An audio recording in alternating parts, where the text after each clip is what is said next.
At first glance, it looks like this artisan is ruining a beautiful piece of wood with mud, but this mixture is the secret to a 3,000-year-old sound. It begins with two distinct pieces of carefully selected wood. The artisan carves a curved top board, usually a soft resonant wood like paulownia, and a flat bottom board made from a denser hardwood. He meticulously chisels out the internal sound cavity by hand. The geometry here is vital. Even a millimeter of excess wood can permanently deaden the acoustics.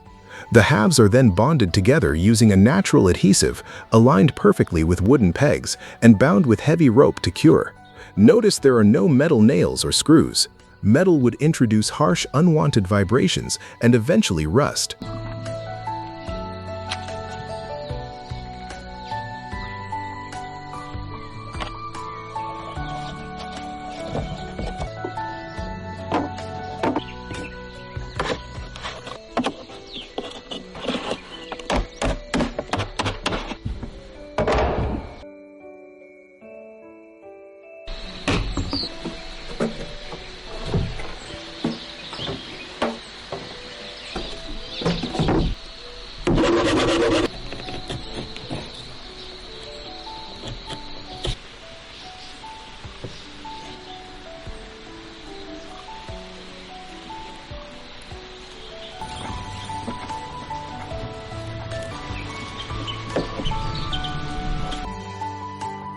Next comes the most critical and surprising step.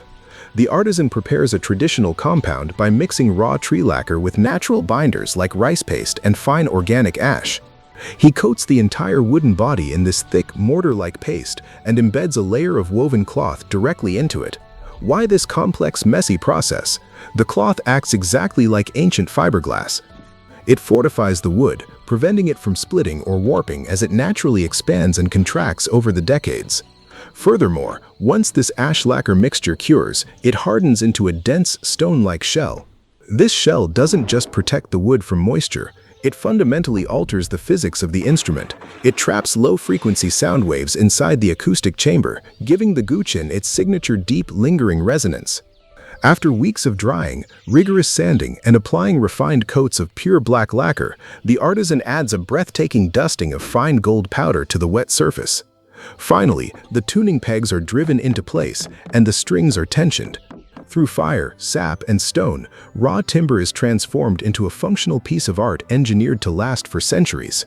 If you are captivated by the genius of ancient craftsmanship, please subscribe to see what we uncover next. This piece of smoking wood is about to become one of the loudest, most piercing acoustic instruments on Earth. It begins with a solid block of premium hardwood, like rosewood. The artisan doesn't just choose this wood for its rich color, he chooses it for its extreme density. A dense material absorbs less sound, allowing the internal sound waves to reflect sharply and produce the instrument's signature bright, penetrating tone. Using traditional tools, the wood is turned, shaped, and precisely drilled. Even a millimeter of error in the placement of these finger holes will ruin the instrument's intonation. To finish the wooden pipe, the artisan avoids synthetic varnishes. Instead, he polishes it using raw plant fibers and coats it in natural lacquer. This crucial step seals the wood, protecting it from the constant moisture of the player's breath, which would otherwise cause the instrument to warp and crack over time.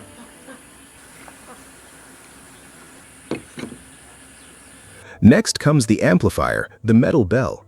The artisan transfers intricate, hand-drawn motifs onto thin metal. But here is the engineering challenge. How do you hammer thin metal without crushing it? The secret is filling the bell with pitch, a natural resinous substance that hardens enough to support the metal from the inside, but remains yielding enough to absorb the shock of the hammer. This allows the artisan to chisel deep, three-dimensional engravings.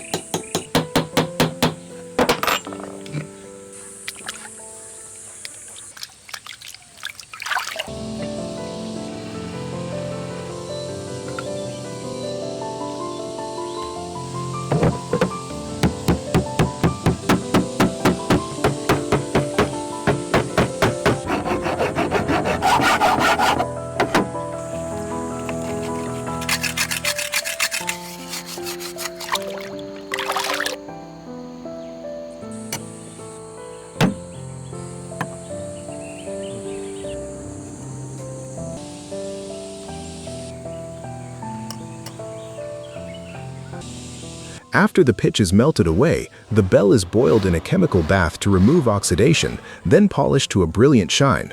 Finally, semi-precious stones like turquoise and coral are set into the metal, stones that hold deep cultural significance and symbolize protection and vitality. When the wooden pipe, the metal bell, and the tiny reed are joined, the structure comes alive.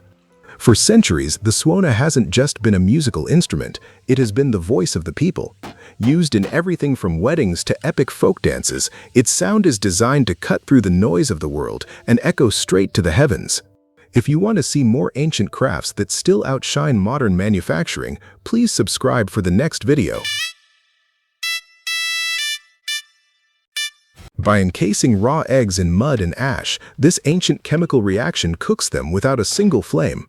This is the centuries-old science of making peatin, or century eggs, a masterpiece of ancient food preservation. It begins by harvesting raw red clay. The soil is dissolved in water, repeatedly filtered, and hung to drain. This removes all impurities, leaving behind a fine, dense mud.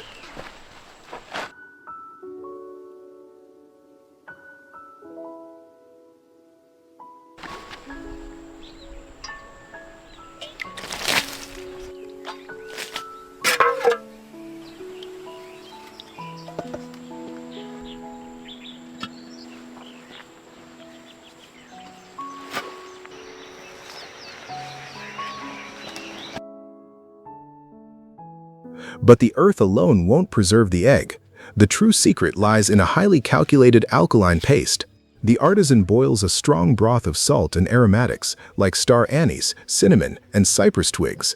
This spiced water is then mixed with sifted wood ash and quicklime. When quicklime reacts with moisture, it creates an intense alkaline environment.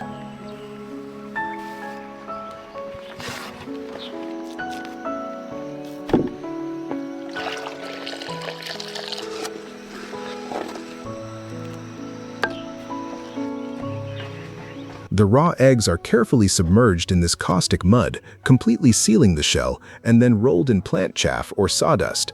This outer layer isn't just to keep the artisan's hands clean, it prevents the eggs from sticking together in the jar and regulates the moisture as they cure.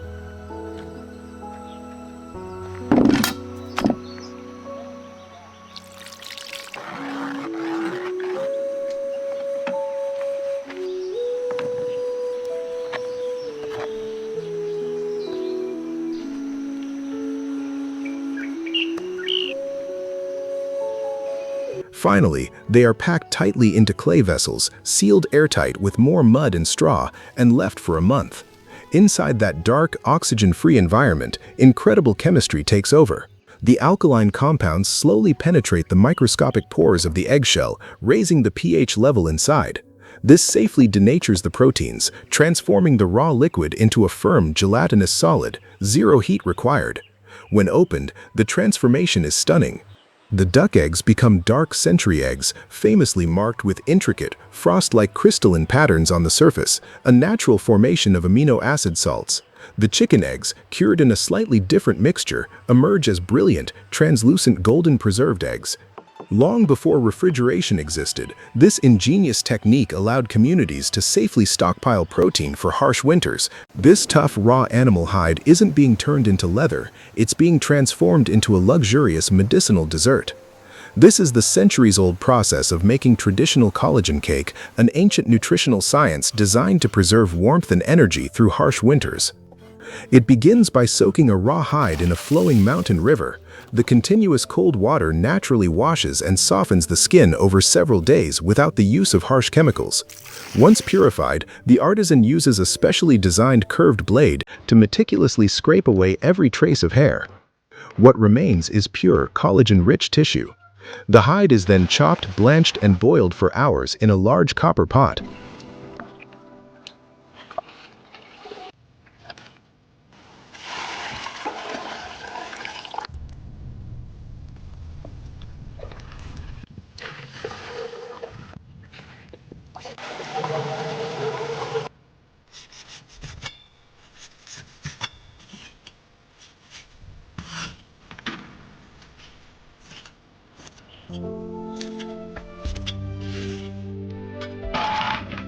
But here is the secret to the process: the solid tissue isn't the goal.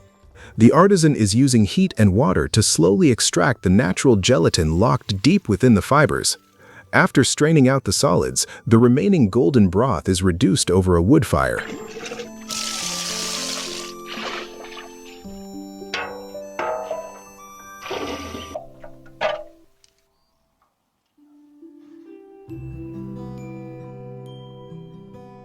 Rock sugar and traditional yellow rice wine are added to the boiling liquid. The wine serves a brilliant dual purpose. It neutralizes any heavy, earthy flavors and acts as a natural preservative, while the sugar helps crystallize the liquid into a thick amber syrup. When it reaches the perfect viscosity, it is poured into molds to harden into pure solid gelatin blocks. But the real magic happens in the final assembly.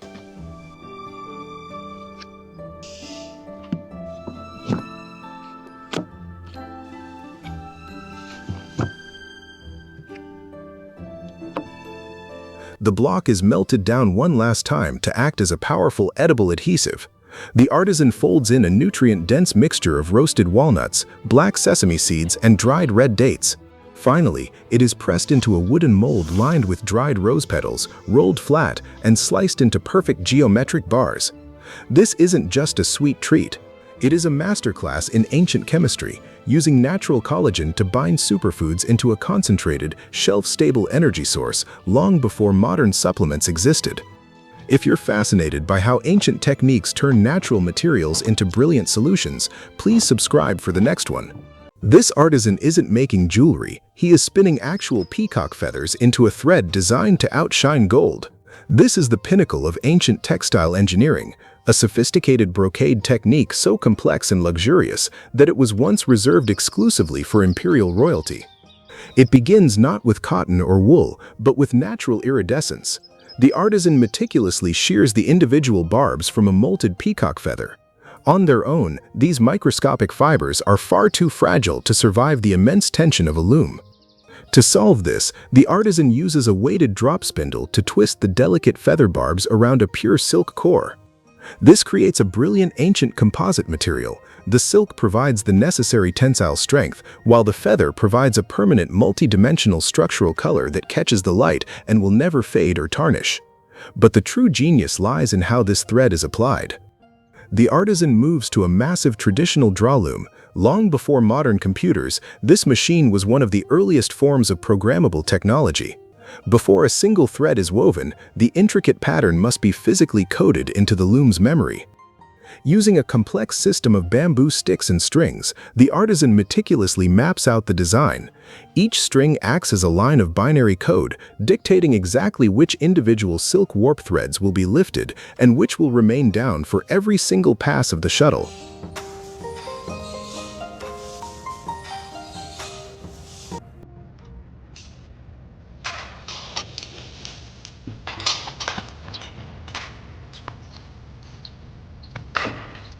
Once the pattern is locked in, the weaving begins. It requires intense full-body coordination.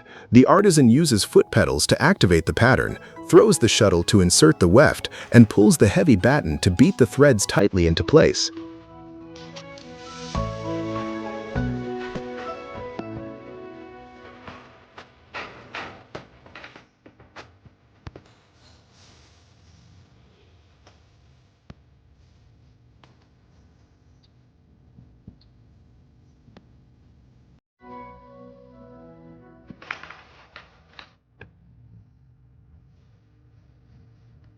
Because of the extreme precision required, a master weaver might only produce a few inches of this fabric in an entire day. When the final piece is cut from the beam, the result is breathtaking. By utilizing the hand-spun feather thread, the artisan has woven the shimmering, lifelike tail of a peacock directly into the dense silk canvas. It is a perfect fusion of biology, mathematics, and physical endurance, creating a textile that practically breathes with life. If you are fascinated by how ancient engineering weaves raw nature into luxury, please subscribe for the next one.